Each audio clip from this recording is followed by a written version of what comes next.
Hello everyone. ಮಕ್ಕಳು ಮನೇಲಿದ್ರೆ ಎಷ್ಟು ಖುಷಿಯಲ್ಲ, ಹಾಗೆ ಅಮ್ಮಂದ್ರಿಗೆ ಅಷ್ಟೇ ಟೆನ್ಷನ್ ಇರುತ್ತೆ. ಮಕ್ಕಳಿಗೆ ಯಾವ ಥರ ಊಟ ಕೊಡಬೇಕು, ಹೇಗೆ ಕೊಡಬೇಕು ಅನ್ನೋದ್ರ ಬಗ್ಗೆ ತುಂಬಾ ಯೋಚನೆ ಇರುತ್ತೆ.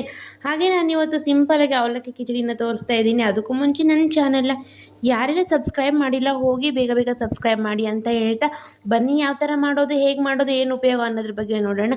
ಒಂದು 4 ಟೀ ಸ್ಪೂನಷ್ಟು ನಾವು ಅವಲಕ್ಕಿನ ತೊಗೊಂಡು ಒಂದು 4ರಿಂದ 5 ಸಾರಿ ಅದನ್ನು ಚೆನ್ನಾಗಿ ತೊಳ್ಕೊಂಡು ಒಂದು 5 ನಿಮಿಷ ಅದನ್ನು ನೆನೆಸ್ಕೊಳ್ಬೇಕು. ಮುಟ್ಟಿದರೆ ಈ ಥರ ಸ್ಮೂತ್ ಆಗಬೇಕು, ಈ ಥರ ನಾವು ನೆನೆಸ್ಕೊಳ್ಬೇಕು.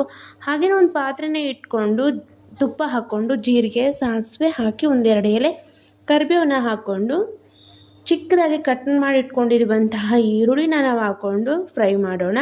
ಹಾಗೆ ಟೊಮೊಟೊನ ಹಾಕ್ಕೊಂಡು ಫ್ರೈ ಮಾಡೋಣ. ಆನಂತರ ನಾವು ನೆನೆಸಿಟ್ಕೊಂಡಿರುವಂಥ ಅವಲಕ್ಕಿನ ಹಾಕ್ಕೊಂಡು ಒಂದು 2 ನಿಮಿಷ ಅದನ್ನೇ ಈ ಥರ ಫ್ರೈ ಮಾಡಿದರೆ ಸಾಕು.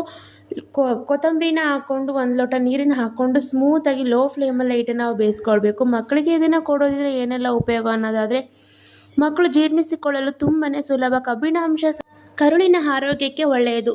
ಇದು ಶಕ್ತಿಯನ್ನು ಒದಗಿಸುವ ಕಾರ್ಬೋಹೈಡ್ರೇಟ್ ಫೈಬರ್ ಅಂಶವನ್ನು ಹೊಂದಿರುತ್ತೆ. ಸ್ಮೂತಾಗಿ ಬೇಯಿಸ್ಕೊಂಡ್ಮೇಲೆ ನಾವು ಅದನ್ನು ಸ್ಮ್ಯಾಶ್ ಮಾಡಿ ಮಕ್ಕಳಿಗೆ ಕೊಡೋದ್ರಿಂದ ಮಕ್ಕಳು ವೆಯ್ಟ್ ಗೇನ್ ಆಗ್ತಾರೆ ಅಂತ ಹೇಳ್ಬೋದು. Thank you for watching. Bye.